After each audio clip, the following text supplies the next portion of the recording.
Olá pessoal e sejam muito bem-vindos de volta ao nosso curso de Sistemas Autônomos. Essa é a videoaula de número 4, onde daremos continuidade ao dimensionamento dos sistemas off-grid. Bom, então agora que nós já fizemos o cálculo lá da demanda do cliente, que é o primeiro passo no dimensionamento dos sistemas off-grid, e também já dimensionamos o banco de baterias, que é o segundo passo do dimensionamento dos sistemas off-grid, vamos para o terceiro passo do dimensionamento, que é o dimensionamento do arranjo fotovoltaico. Ou seja, qual modelo de painel nós utilizaremos, a quantidade de painéis que nós utilizaremos e como eles devem ficar conectados lá no arranjo para que eles gerem a tensão e corrente que nós precisamos entregar para o controlador de carga. Então, primeiramente, antes de qualquer coisa, nós precisamos saber qual tipo de controlador de carga nós utilizaremos. Lembra lá na videoaula de número 2 que eu falei que quando a gente utiliza controladores de carga PWM comum, nós precisamos utilizar um número maior de módulos fotovoltaicos para compensar as perdas que nós temos no controlador de carga PWM comum devido lá à ausência da função MPPT. Então, como vocês podem observar aqui, se eu for utilizar um controlador de carga com MPPT, eu preciso entregar exatamente o valor lá da energia real que nós calculamos na videoaula passada. Então, a energia que os painéis devem entregar deve ser exatamente igual ao valor da energia real, que é de 1.008 Wh por dia. Porém, se eu for utilizar o controlador de carga tipo PWM comum, eu vou ter mais perdas no sistema e, portanto, eu tenho que corrigir a energia que meus painéis têm que entregar devido a essas perdas no controlador de carga PWM comum. Então, nós temos que, se eu for utilizar um controlador de carga sem MPPT, eu preciso dividir a energia real que nós calculamos na videoaula passada por 0,9 para considerar esses 10% de perda que nós temos no controlador de carga PWM comum. Portanto, ao fazer essa correção, eu vou ver que meus painéis fotovoltaicos vão ter que entregar uma quantidade de energia maior, portanto, eu vou precisar de uma quantidade maior de painéis fotovoltaicos. Por isso que para sistemas que a gente precisa de uma energia maior que 2 kWh por dia, ou seja, mais de 2.000 Wh por dia, não compensa utilizar os controladores de carga sem MPPT, porque isso vai elevar muito o número de painéis fotovoltaicos que eu vou ter que ter no meu sistema para compensar as perdas no controlador de carga tipo PWM comum. Porém, se eu precisar fornecer uma energia menor que 1 kWh por dia, ou seja, 1.000 Wh por dia, essa quantidade de painéis a mais que eu vou precisar ter no meu sistema para compensar essas perdas vai ser muito pequena. Então, o custo adicional de um controlador de carga com MPPT vai ultrapassar esse custo adicional dos painéis fotovoltaicos. Por isso que para sistemas com menos de 1 kWh por dia de energia, nós utilizamos sempre os controladores de carga sem MPPT. Porém, nesse caso aqui, a gente está exatamente naquela faixa lá de 1 kWh por dia a 2 kWh por dia, ou seja, 1.000 Wh por dia a 2.000 Wh por dia. Então, a gente tem que tomar uma decisão baseada aí no melhor custo-benefício. Temos que fazer um estudo e descobrir qual controlador de carga aí vai trazer o maior custo-benefício para o meu sistema. Para dar continuidade aqui ao nosso exemplo de dimensionamento do sistema, vamos supor que eu fiz um estudo e descobri que o controlador de carga sem MPPT é mais vantajoso do que o controlador de carga com MPPT. Portanto, nós faremos os cálculos aqui para o controlador de carga sem MPPT. Então, nós vamos usar essa energia corrigida aqui, que é de 1.120 Wh por dia. Então, o primeiro cálculo que eu vou fazer é descobrir a quantidade de corrente em amperes-hora que meu arranjo fotovoltaico tem que fornecer para o controlador de carga para suprir lá todas as cargas do meu cliente. Então, a quantidade de corrente que meu arranjo tem que fornecer em amperes-hora é dado pela energia aqui corrigida para o controlador de carga sem MPPT que nós calculamos, que é a energia que meus módulos fotovoltaicos têm que fornecer ao controlador de carga, dividido pela tensão do banco de baterias. Então, fazendo os cálculos aí, dividindo a energia EP aqui por 24, que é a tensão do nosso banco de baterias, eu obtenho que eu preciso fornecer ao sistema aí uma quantidade de corrente de 47 amperes-hora por dia.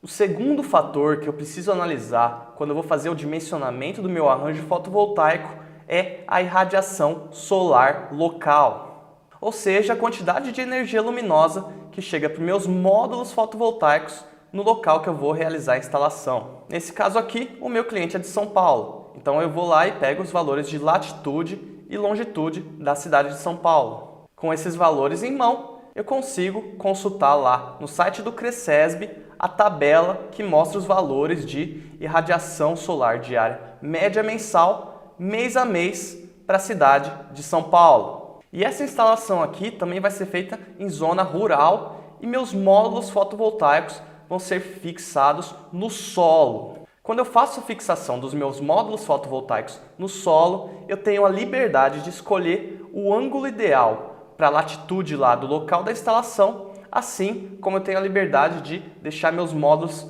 orientados exatamente para o norte, para eu conseguir ter a maior eficiência possível.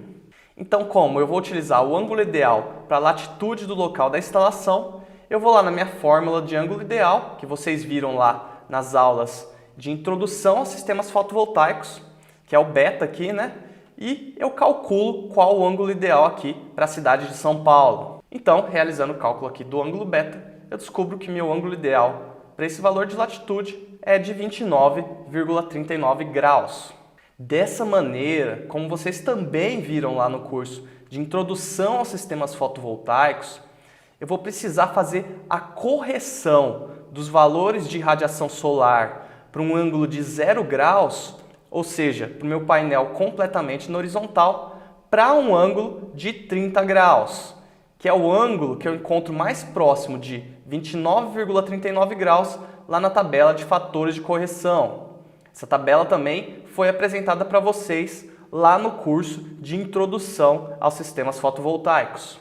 Então, quando eu vou lá e consulto a minha tabela de fatores de correção para a inclinação dos módulos fotovoltaicos, eu encontro esses valores aqui. Portanto, eu vou ter que multiplicar aí a irradiação solar diária média mensal por esses fatores aqui para eu conseguir obter os valores de radiação corretos para um ângulo de 30 graus. Então, como vocês podem ver aqui, eu tenho os valores de radiação para um ângulo de 0 graus mês a mês e também tenho os fatores de correção aqui para o ângulo de 30 graus mês a mês também. Então, multiplicando os valores de radiação a 0 graus pelos fatores de correção, eu vou obter a radiação corrigida mês a mês para o ângulo de 30 graus. Tendo esses valores em mão, eu sei qual a quantidade de energia luminosa, ou seja, quantidade de luz, que vai chegar para os meus módulos fotovoltaicos na região de São Paulo com uma inclinação de 30 graus. Assim, eu consigo dar continuidade aqui ao dimensionamento do arranjo fotovoltaico. Antes de continuar aqui com o dimensionamento do arranjo fotovoltaico, eu preciso escolher um modelo de módulo fotovoltaico que eu vou utilizar na minha instalação. Novamente, para eu escolher um modelo de módulo fotovoltaico, eu tenho que consultar lá a disponibilidade do meu fornecedor. Vamos supor que eu consultei meu fornecedor e decidi utilizar esse modelo de módulo fotovoltaico aqui. Então, olhando as especificações técnicas, eu tenho todas as informações que eu preciso sobre o meu módulo fotovoltaico para continuar o dimensionamento, como por exemplo, tensão de circuito aberto, tensão aí de operação em máxima potência, corrente de curto-circuito, corrente de operação em máxima potência, potência pico do painel, faixa de temperatura de operação do painel e os coeficientes aqui de temperatura do painel fotovoltaico. Então, vamos continuar aí o dimensionamento. Próximo passo aí do dimensionamento é fazer a compensação térmica dos valores lá de potência nominal, corrente de curto-circuito e tensão de circuito aberto do modelo de painel fotovoltaico que eu escolhi aqui na minha instalação. Essas temperaturas aqui de cálculo já foram abordadas lá no curso de introdução aos sistemas fotovoltaicos, porém eu vou voltar aqui a falar um pouco delas. Para eu saber a temperatura de cálculo que eu vou utilizar para calcular a minha potência, ou seja, para eu corrigir o valor de potência aqui nominal do módulo fotovoltaico, eu preciso do valor médio máximo de temperatura lá da cidade de São Paulo. Então, se eu consultar lá no mapa do INMET, eu vou ver que São Paulo tem uma média de temperatura máxima aí de 28 graus Celsius. Lembrem que eu preciso consultar o mapa para as temperaturas médias máximas, porque as temperaturas médias máximas são as temperaturas que vão ser atingidas aí durante o dia. E é durante o dia que meus módulos fotovoltaicos vão operar. Então, com esse valor de 28 graus em mãos, eu consigo saber a temperatura de cálculo para a correção da potência nominal do módulo fotovoltaico. Então, eu substituo aqui no valor de temperatura ambiente os 28 graus que eu vi aqui no mapa do INMET.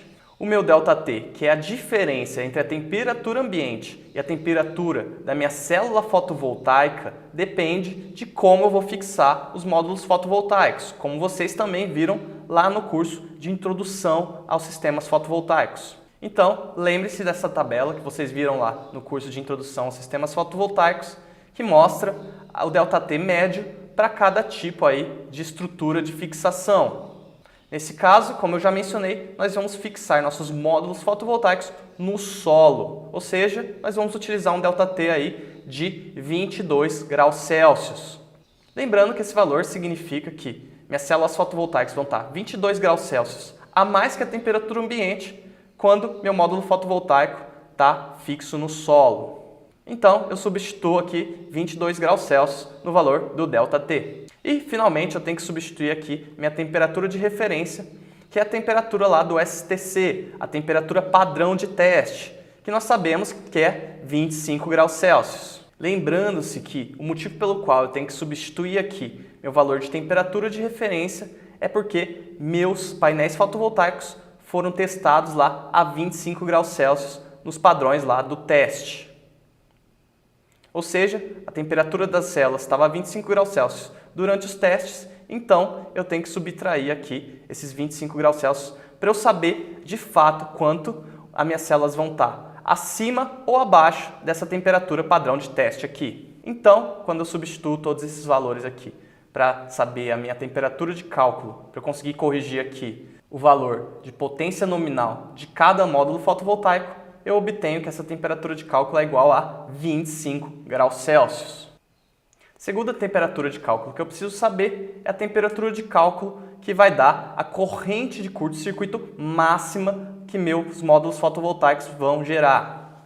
Então, mais uma vez, se lembrando lá do curso de Introdução aos Sistemas Fotovoltaicos, eu sei que para eu calcular o valor máximo da corrente de curto-circuito dos meus módulos fotovoltaicos, eu tenho que utilizar a temperatura aqui máxima de operação das células fotovoltaicas. Então, quando eu substituo aqui o valor da temperatura ambiente mais o ΔT por 85, eu garanto que essa temperatura de cálculo aqui vai dar o maior valor possível de corrente de curto-circuito dos meus módulos fotovoltaicos. Assim, eu garanto que, independente de onde esses módulos fotovoltaicos estiverem operando, essa corrente de curto-circuito nunca será ultrapassada. Então, convenciona-se utilizar aqui para o cálculo da corrente de curto-circuito máxima um valor de 60 graus Celsius para temperatura de cálculo. Relembrado isso, finalmente nós precisamos saber a temperatura de cálculo aí da tensão de circuito aberto máxima. Mais uma vez, vamos se lembrar lá do curso de Introdução aos Sistemas Fotovoltaicos para saber qual a temperatura de cálculo aqui da tensão de circuito aberto. Então lembre-se que a tensão de circuito aberto ocorre quando os primeiros raios solares lá do período da manhã atingem os painéis fotovoltaicos. Quando esses primeiros raios solares atingem lá o módulo fotovoltaico, nós sabemos que esses raios solares são capazes de gerar uma tensão no módulo fotovoltaico, porém não tem luminosidade suficiente ainda para gerar corrente no módulo fotovoltaico. Portanto, meu módulo fotovoltaico opera como se estivesse em circuito aberto. Portanto, internacionalmente se convencionou utilizar uma temperatura aqui ambiente de menos 10 graus, que é um valor aí médio de temperatura ambiente internacionalmente aceito para os primeiros ali minutos do amanhecer. E também para essa temperatura de cálculo nós utilizamos um ΔT igual a zero. Por que esse ΔT igual a zero? Porque, como eu já disse, são os primeiros raios solares que estão atingindo o módulo fotovoltaico. Então, apesar de a geração de tensão no meu módulo fotovoltaico ser instantânea ali com a atingida luminosidade no módulo fotovoltaico, para o meu módulo fotovoltaico esquentar, demora um tempo. Então, a diferença entre a temperatura das células fotovoltaicas e a temperatura ambiente durante esses primeiros raios aí solares da manhã é igual a zero. Dessa maneira, o valor que foi convencionado aí para a utilização da temperatura de cálculo da tensão de circuito aberto máxima é o valor de menos 35 graus Celsius, menos 10, menos a temperatura de referência, que dá menos 35 graus Celsius. Porém, como nós estamos falando do Brasil, nós não precisamos utilizar uma temperatura ambiente de menos 10 graus Celsius, porque dificilmente aqui no Brasil nós vamos ter, mesmo no período ali do amanhecer, uma temperatura de menos 10 graus Celsius. Então, se a gente utilizar aqui uma temperatura de 0 graus Celsius, já é mais do que suficiente para a gente saber qual a tensão aí máxima de circuito aberto dos módulos fotovoltaicos aqui no território brasileiro. Dessa maneira, ao invés de utilizar o valor convencionado lá de menos 35 graus Celsius, nós utilizaremos um valor de menos 25 graus Celsius, que já dá uma faixa aí boa de segurança para a tensão máxima de circuito aberto. Agora que nós já revimos as temperaturas de cálculo que nós utilizamos para corrigir aqui os valores de corrente de curto-circuito, tensão de circuito aberto e potência nominal dos módulos fotovoltaicos, vamos de fato calcular esses valores. Então, agora é só uma questão de se substituir valores. Nós já temos aqui os valores dos coeficientes de temperatura para potência, para corrente e para tensão lá no manual técnico do módulo fotovoltaico, que são esses três valores aqui. Nós também já temos os valores de temperatura de cálculo, tanto para a correção da potência nominal, quanto para a correção da corrente de curto-circuito e para a correção também da tensão de circuito aberto. Dessa maneira, eu obtenho esses três valores aqui corrigidos de potência nominal do módulo fotovoltaico, corrente de curto-circuito e tensão de circuito aberto. Lembrando-se que o valor de potência nominal corrigida do módulo fotovoltaico é o valor de potência que meu módulo fotovoltaico realmente vai fornecer ao sistema quando a gente considera aí a temperatura ambiente do local em que ele vai ser instalado. A corrente de curto-circuito corrigida é o valor máximo possível de corrente que meu módulo fotovoltaico vai gerar. E a tensão de circuito aberto máxima é o máximo valor de tensão que meu módulo fotovoltaico vai fornecer ao sistema. Na verdade, é muito pouco provável que meu módulo fotovoltaico forneça uma corrente dessa amplitude aqui ou uma tensão dessa amplitude aqui. Somente no pior dos casos possíveis, de fato, ele vai oferecer ou essa corrente ou essa tensão. Porém, a gente trabalha com esses valores para garantir aí a segurança de operação do sistema fotovoltaico.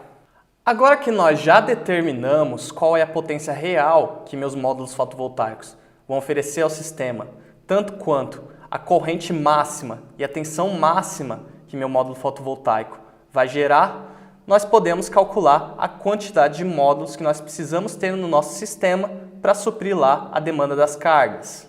Também devemos calcular aí a quantidade de módulos que tem que ficar em série no nosso arranjo, também a quantidade de módulos que tem que ficar em paralelo no nosso arranjo. Então, para calcular a quantidade de módulos fotovoltaicos que tem que ficar em série, eu tenho que saber que a tensão que meu arranjo fotovoltaico tem que fornecer ao controlador de carga tem que ser 50% maior do que a tensão do banco de baterias. Porque fornecendo uma tensão 50% maior do que a tensão do banco de baterias, eu garanto que meu controlador de carga será capaz aí de carregar o meu banco de baterias sem problemas. Então, temos que manter essa regra aqui na cabeça quando a gente for calcular a quantidade de módulos fotovoltaicos em série.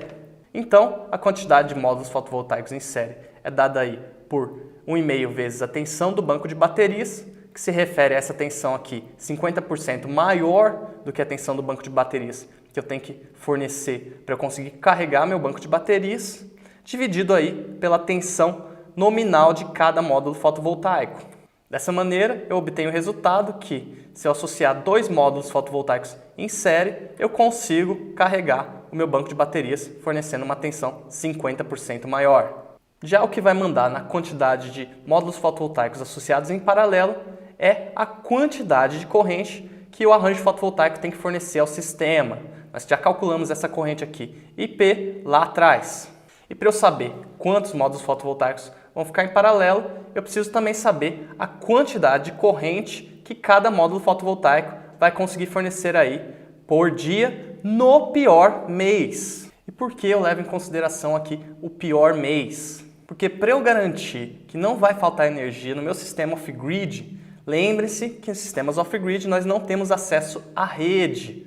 Portanto, se faltar energia no meu sistema, acaba a energia do local que nós estamos alimentando. Dessa maneira, eu tenho que considerar a irradiação média mensal ali do pior mês possível. Porque se eu garantir que não vai faltar energia ali para alimentar o sistema no pior mês do ano, eu garanto que meu sistema vai conseguir suprir lá as cargas durante o ano inteiro. Assim, para eu saber a quantidade de corrente que cada módulo fotovoltaico vai conseguir fornecer aí por dia em amperes-hora, de fato, eu preciso multiplicar a corrente nominal lá de operação em máxima potência dos módulos fotovoltaicos pela irradiação média diária aí do pior mês. Ou seja, a irradiação média diária mínima. Se nós consultarmos lá a tabela das irradiações corrigidas, nós vemos que a pior irradiação média diária é para o mês de junho e ela é de 3,86 kWh por metro quadrado por dia. Assim, nós vamos utilizar o valor de 3,86 e nós descobrimos que nossos módulos fotovoltaicos conseguem fornecer aí, cada um, uma corrente de 11,31 amperes-hora por dia. Com esse valor aqui, eu consigo saber o número de módulos fotovoltaicos que tem que ficar em paralelo, que é a corrente lá que eu tenho que fornecer para alimentar meu sistema IP dividido pela corrente que cada módulo fotovoltaico consegue fornecer aí por dia. Então, se eu fizer esse cálculo, eu tenho um valor de 4,15. Nós sabemos, né, que não é possível associar em paralelo 4,15 módulos fotovoltaicos. Então, aqui eu tenho que decidir se eu vou arredondar esse valor para baixo ou para cima. Nesse caso aqui, para garantir que nosso sistema não vai ficar subdimensionado de maneira alguma, eu arredondei o valor de módulos fotovoltaicos aí para cima. Então eu vou associar 5 módulos fotovoltaicos em paralelo. Porém, se você sentir segurança suficiente, você também poderia arredondar esse número aqui para 4. Assim você ficaria com 4 módulos fotovoltaicos em paralelo. Como eu estou utilizando 5, para eu calcular o número total de módulos fotovoltaicos, eu preciso, multiplicar o número de módulos fotovoltaicos associados em série pelo número de módulos fotovoltaicos associados em paralelo. Portanto, 2 vezes 5, eu tenho 10 módulos fotovoltaicos no total aqui do meu sistema. Então, meus módulos fotovoltaicos vão ficar configurados dessa maneira aqui. 5 fileiras de 2 módulos fotovoltaicos associados em série, todas essas fileiras associadas em paralelo. E para finalizar esse dimensionamento, nós precisamos determinar o modelo de controlador de carga que nós utilizaremos no nosso sistema. Para determinar qual modelo de controlador de carga nós vamos utilizar, nós devemos saber que o controlador de carga deve suportar a corrente de entrada do arranjo fotovoltaico com pelo menos 25% de folga. Ou seja, a corrente máxima ali de entrada do nosso controlador de carga tem que ser pelo menos 25% maior do que a corrente de curto-circuito total e corrigida do arranjo fotovoltaico. Ou seja, lembra que nós calculamos lá a corrente de curto-circuito corrigida para cada módulo fotovoltaico e nós obtemos um valor de 3,21 amperes. Porém, nesse caso nós temos aí 5 fileiras de módulos fotovoltaicos associados em paralelo. Portanto, minha corrente de curto-circuito total do arranjo fotovoltaico é 5 vezes o valor que eu corrigi lá da corrente de curto-circuito.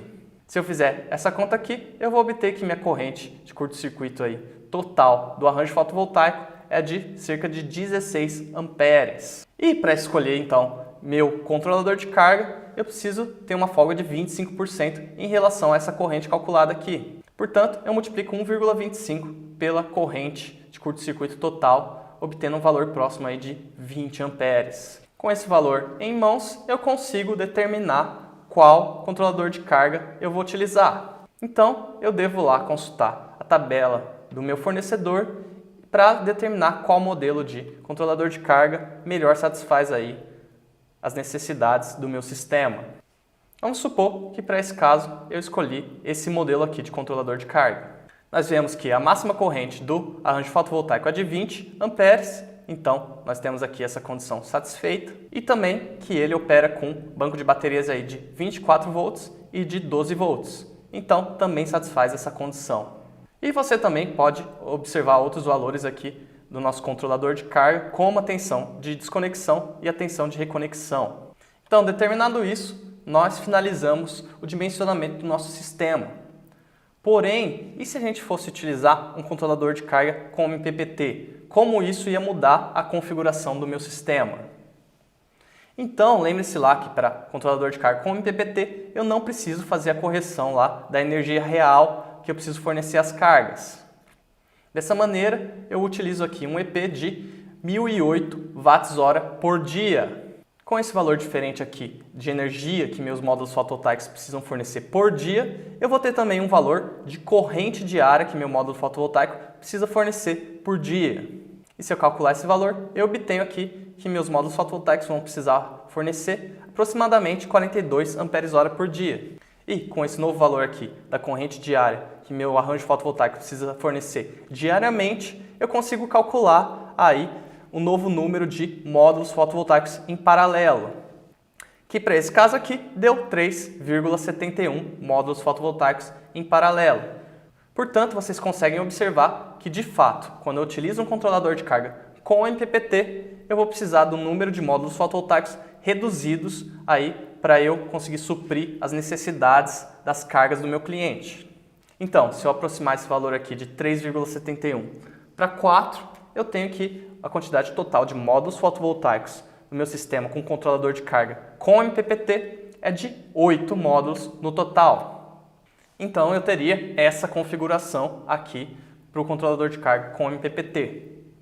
Então, novamente, vamos escolher um modelo aí se eu fosse utilizar um controlador de carga com MPPT. Consultando lá o fornecedor, eu decidi utilizar esse modelo aqui. Algumas informações importantes aqui do manual é a tensão nominal do sistema, ou seja, a tensão do banco de baterias com que esse controlador de carga trabalha, a corrente aí de saída do controlador de carga, que é a corrente com que ele vai carregar o banco de baterias. Deve-se observar que quanto maior essa corrente aqui de carga do banco de baterias, mais rapidamente meu controlador de carga consegue carregar o banco de baterias. Outro valor também seria máxima tensão aí de entrada do controlador de carga, ou seja, a máxima tensão que meu arranjo fotovoltaico pode entregar ao controlador de carga. E também a potência nominal máxima que meus módulos fotovoltaicos podem entregar ao controlador de carga. Podem ver que o valor dessa potência difere quando eu estou trabalhando com 12 volts e com 24 volts. Então, vamos conferir aí se esse modelo de controlador de carga satisfaz as condições do meu sistema. A máxima tensão aí de entrada no controlador de carga é de 60 volts. E a máxima tensão que eu vou ter no meu sistema, que é 2 vezes a tensão lá de circuito aberto corrigida que eu calculei. Por que 2 vezes? Porque eu tenho 2 módulos fotovoltaicos associados em série lá no meu arranjo. Portanto, 2 vezes a tensão de circuito aberto corrigida. O valor máximo possível que o meu arranjo fotovoltaico vai fornecer de tensão, então, é de 47,3 volts, que é menor que 60 volts. Já a máxima potência possível que meu arranjo fotovoltaico vai fornecer é de 8 vezes 50 watts pico. Por quê? 50 watts pico é a máxima potência possível gerada nos meus módulos fotovoltaicos e eu tenho 8 módulos fotovoltaicos no total lá no arranjo fotovoltaico. Portanto, 8 vezes 50 dá um valor de 400 watts, que é exatamente o limite aí de potência com que meu controlador de carga trabalha, portanto, também satisfaz a condição do sistema. E com isso, nós finalmente finalizamos nosso curso de sistemas isolados. Vejo vocês novamente no curso de sistemas on-grid, ou seja, no curso de sistemas conectados à rede. Até mais, pessoal!